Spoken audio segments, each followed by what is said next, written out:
नमस्कार दोस्तों, कैसे हैं आप लोग। जैसे कि हम लोग पिछले वीडियो हम लोग देखे थे परिमेय संख्या, अपरिमेय संख्या, वास्तविक संख्या, अवास्तविक संख्या सब क्या है।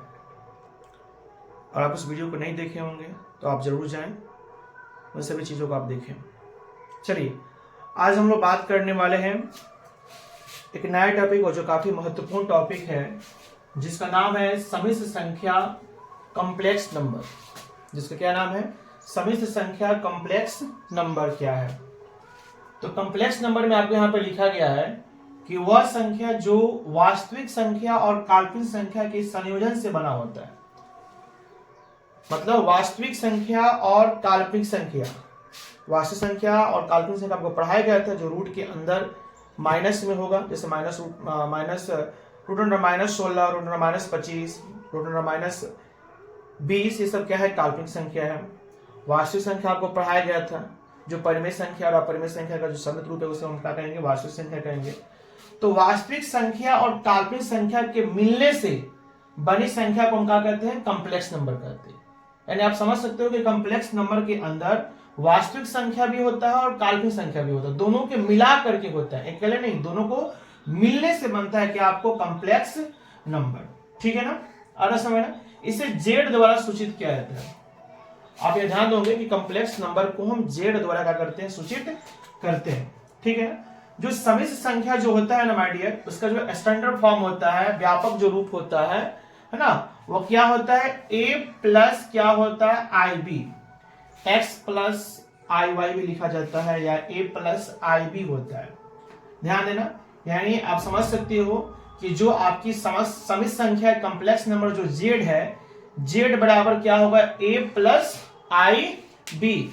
ए प्लस आई बी के रूप में जो रहने वाली संख्या होगा उसे हम क्या बोलेंगे? कॉम्प्लेक्स नंबर कहेंगे, समिश्र संख्या कहेंगे। जैसे आप देख सकते हैं एग्जांपल, 4 प्लस 3 आई, 4 प्लस, तो 4 आपका हो गया ए का मान, 3 आई हो गया आपका आई बी का मान, 5 माइनस 7 बी, 10 प्लस 6 आई, ये सब क्या आपको कॉम्प्लेक्स नंबर। याद रखना, कॉम्प्लेक्स नंबर 10वीं क्लास में नहीं पढ़ना होता है, या आप इंटरमीडिएट कीजिएगा, उसमें मैथ आप पढ़िएगा तो वहां पे कॉम्प्लेक्स नंबर देखने को मिलता है, लेकिन इसके बारे में आपको जानना बहुत जरूरी है। आगे हम देखते हैं।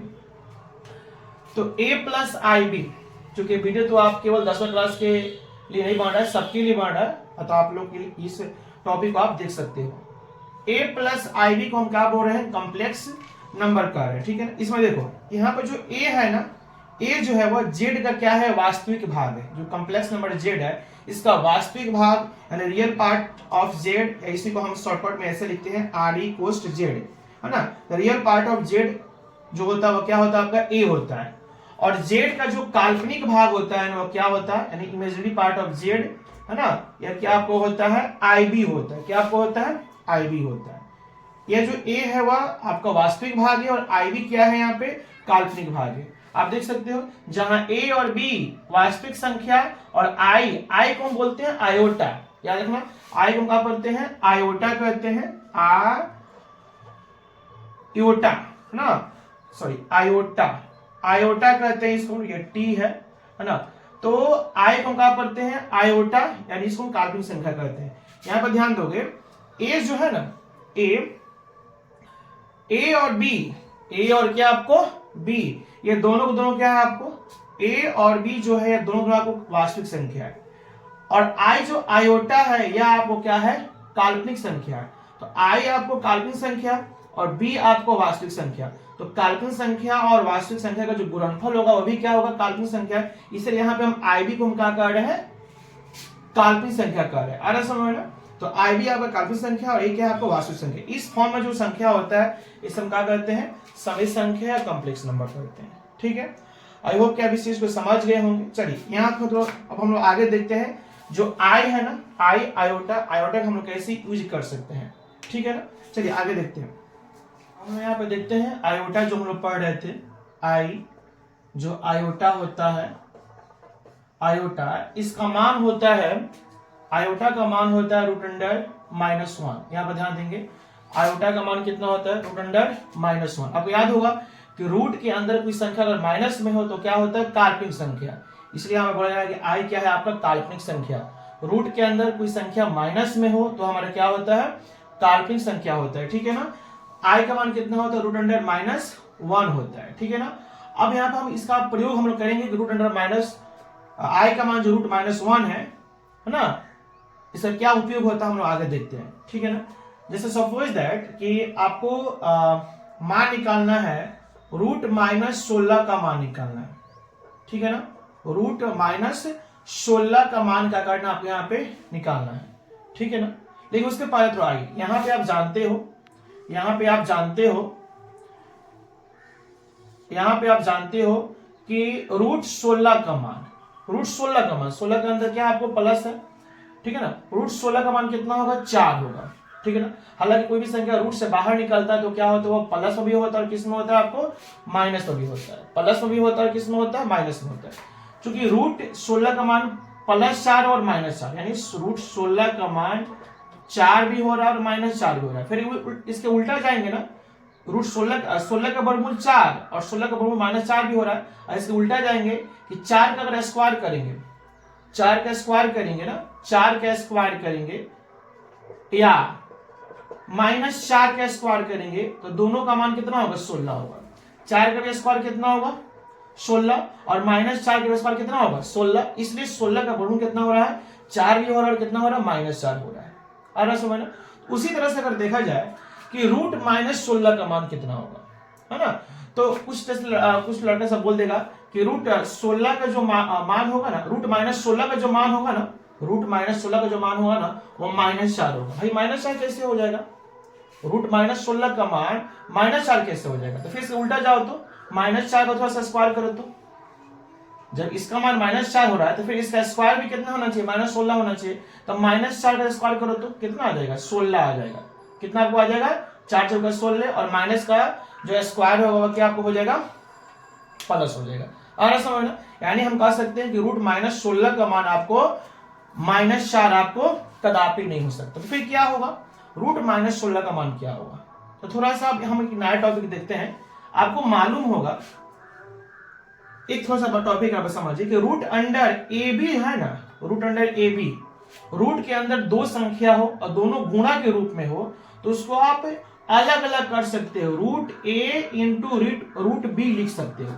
याद है ना, ध्यान देना आप इस बात को आप समझे कि अगर रूट के अंदर कोई संख्या दो संख्या गुणनफल के रूप में हो तो उसको आप अलग अलग, दोनों संख्या पर अलग अलग रूट चढ़ा सकते हो। रूट ए इंटू रूट बी उसको लिख सकते हो, इंटू माने गुणा होता है।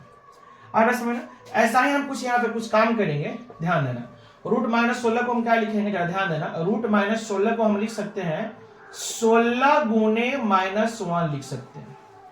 16 गुने हम लिख सकते हैं ना -1, 16 कम 16, यहाँ पे कुछ नहीं तो प्लस है, प्लस माइनस, 16 कम 16 -16 हो गया, लिख सकते हैं ना। अब थोड़ा सा इस फॉर्मूला इसको देखते हैं। यह रूट ए बी के रूप में है, ए का मान 16 और बी का मान कितना होगा, -1। तो इसको हम अलग अलग लिख सकते हैं। कितना लिख सकते हैं, रूट 16 इंटू रूट क्या कर सकते हैं, -1 कर सकते हैं ना भाई। तो रूट 16 का मान कितना हो जाएगा, 4। रूट 16 का मान कितना होगा, 4। और ध्यान देना है ना आपको, रूट -1 का मान कितना होगा, रूट -1 का मान कितना होता है, आई होता है। रूट -1 को क्या पढ़ते हैं, आई पढ़ते हैं ना। तो यह हो गया 4i। यहां पे आप देख लिए कि रूट -16 का मान 4i यहां पे आपको हो रहा है। समझ में आया कि नहीं आया, समझ में है ना। एक और एग्जांपल देखिए, एक और एग्जांपल देखिए। सपोज रूट अंडर -25 का मान निकालते हैं। तो ऐसे हम कहते हैं, हम लोग वास्तविक संख्या के रूप में कहते हैं।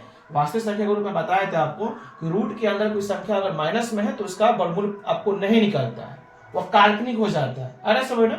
लेकिन इसको कॉम्प्लेक्स नंबर के अंतर्गत उसके अनुसार देखा जाए तो इसका आंसर आपको आई के रूप में जाएगा। जैसे इसको हम थोड़ा सा इसमें कुछ परिवर्तन ला सकते हैं। इसको लिख सकते हैं 25 गुने का लिख सकते हैं, -1 लिख सकते हैं।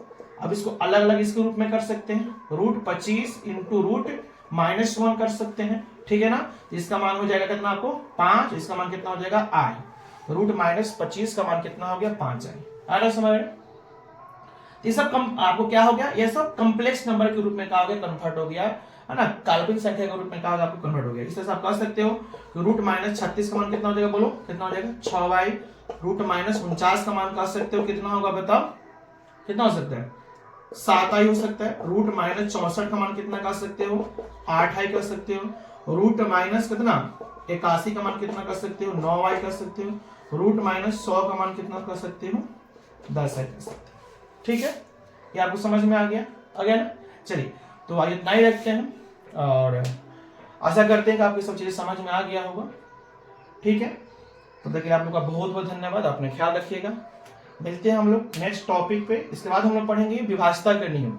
इस बाद में हम लोग पढ़ेंगे विभाजता का नियम। ठीक है, बहुत बहुत धन्यवाद। जय हिंद, जय भारत।